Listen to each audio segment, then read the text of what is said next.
All right, we're going to try all this again. I believe I figured out my connection issues. So, here we go.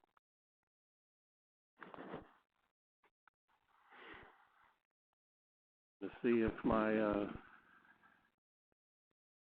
much battery life I have left and if my phone continues to drop. Been dropping my phone from connectivity. I do hear clicking in the background from this Garmin Virb when I connect to it. I guess that's part of the protocol. Anyway, we shall see. Let me switch my mode to rain. We can talk a little bit about rain mode, but I'd really like to do a series of videos just over different riding modes and that sort of thing. Not that it hasn't already been beaten like a drum, but I think there's more information that needs to be out there. So I'll do that one day, not today. Right now I'm just trying to attempt to get all of these settings correct. Sorry, I've got to go check something. Forgot to see if I 20S. I realized that when I walked back to my office, and it got worse, staticky. So I lifted the antenna. I suppose that the Bluetooth technology goes through the antenna. So anyway, I lifted the antenna, and we'll see if that clicking goes away. Still connected on my phone. I called Sena and asked why I couldn't connect my phone and why I was dropping a phone, a BMW Navigator 6. And they said because I can have two devices at a time.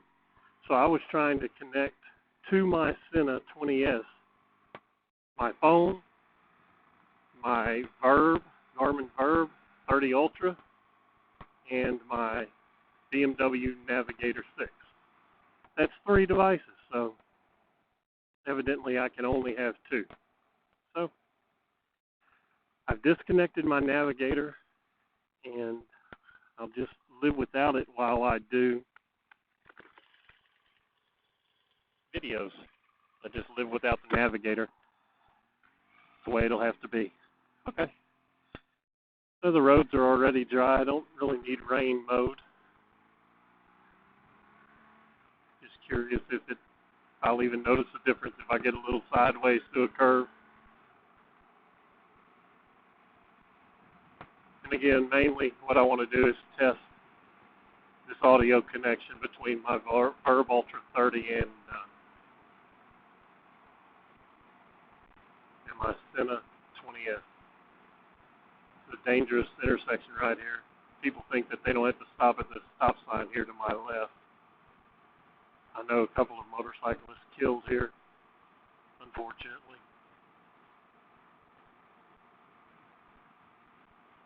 It never ceases to amaze me how people are in a rush and avoid traffic signs and warnings and law to get where you would think they were late for brain surgery at the hospital or something, but usually it's just a race to get nowhere. Okay. I've determined on the bit of video that I had last time that the wind noise was almost non-existent. I'm really pleased with how the Sena records audio when it works, and I think I've got it figured out now, so it shouldn't be an issue, but it really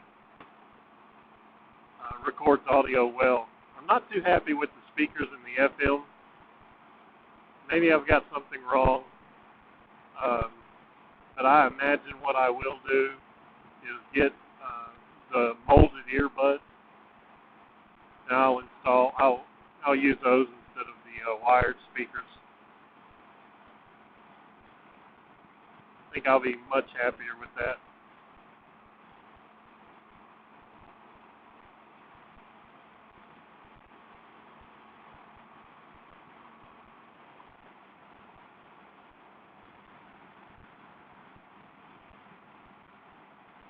So what do we talk about? I don't know. I'm new to all this moto vlog stuff. I do know that I want to start doing videos on my experiences because, I don't know, I haven't found YouTube videos on the related products. I don't know if it's just I'm looking for something different or if it's the fact that I'm not searching well enough, but I find reviews of the product, but and some testing, I shouldn't say that, like the Sena 20S. There were some good tests out there, but like the pairing, that was an issue. I guess maybe I'm the only one that has it because I'm not paying attention to the instruction manual. Now this is with my headset up at a stop sign. I'm going to ride and see how the video does with my face shield up on my modular helmet. So we're doing about 50 miles an hour now. Yeah, I've got 60 miles an hour now. This is a test at 60. And I'll get up to 70 and see if you can even hear me at all. 70 miles an hour, face shield up. 70 miles an hour, right here with the face shield down. So that's just a test. That'll let you know how it sounds if you had an open face helmet. I can't imagine using the microphone with an open face helmet, but I suppose behind a big enough windscreen it wouldn't be an issue at all. My windscreen's adjusted such that, and I'm tall, I sit over the windscreen, I need an extension, but it's adjusted to medium, I would say. I don't mind a small amount of wind on my helmet and such because actually I find it makes the vents work better. It keeps me cooler. In Texas, it's hot. So in the winter in Texas, it's still hot. So we have, I need more airflow. And I like the smaller windscreen on BMW R1200 that I've got, GS Adventure, but it allows air movement over my jacket, which allows airflow into the jacket. So I find that if I try to block that too much, I'll wind up riding just hot. Don't like it. So anyway, that's where we are. I'll shut up for a bit and we can ride. I was hoping to get into some rain today to talk about what I do in the rain. I certainly don't mind riding in it, and a lot of times I like riding in it, but I have been in situations in older towns, cities, roadways where you can lightly tap your brake. I always test my brakes with just the back brake in the rain, and you lightly tap your brake and it feels like you've lost all fluid. I mean, the bike doesn't slow at all, and you don't know you're sliding until the rear end wants to slide around sideways. So I was going to, hoping I could get into a little rain. We may have some up here and we could talk about what I do, but, you know, it's basically just common sense. I think that there are a lot of riders that just refuse to ride in the rain, and I don't think that's necessary at all. You just got to use common sense and be careful. Okay, let's ride.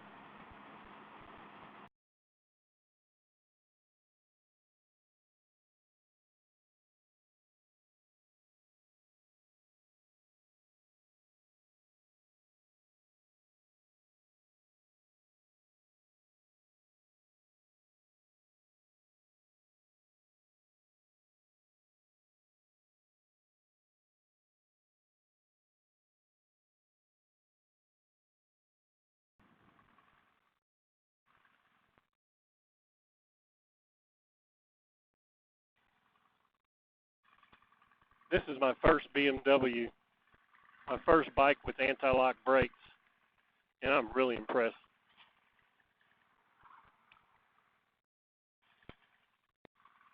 I'll tell you, the stopping ability is amazing in itself, but it's really amazing in wet weather and the anti-lock brakes and how it responds.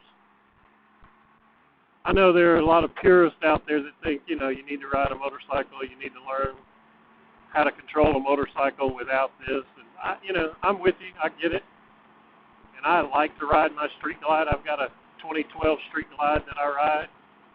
I'll probably be selling it because I won't put near the miles on it that I will this. This is more fun to ride. It's an agile bike.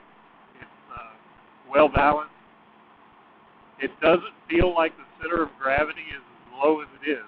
It feels like you're on a dirt bike and you're up high and everything's high, your body weight's high.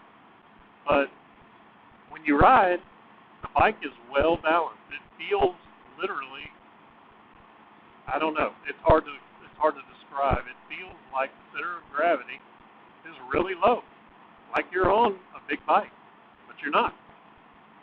So it makes it fun to ride. It feels like a heavy dirt bike, a big four-stroke, a big, a heavy dual sport, DR650, something like that. That's one of my other bikes I enjoy riding. So, take it for what it's worth. But if you're contemplating one of these bikes, an adventure-style bike, a 1200, I imagine a Triumph is similar. I haven't been on one, but even the KTM. But you owe it to yourself, I think, to take a test ride. It really is night and day difference. I didn't believe it. Now I'm a believer.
All right, guys and girls, this just about concludes our trip.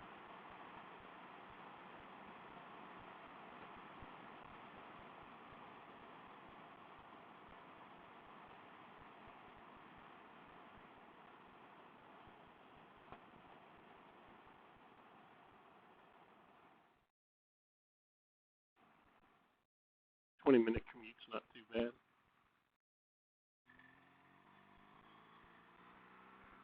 I bet I haven't put 100 miles on my pickup truck in the last month since I've had this bike.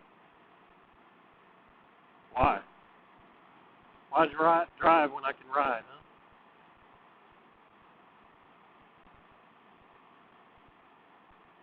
All right, YouTube. I haven't posted many videos, but if you want to follow me, like and subscribe. I'll try to do at least one or two a week. The more subscriptions I get, the more motivated I'll be to do these. Thanks for watching.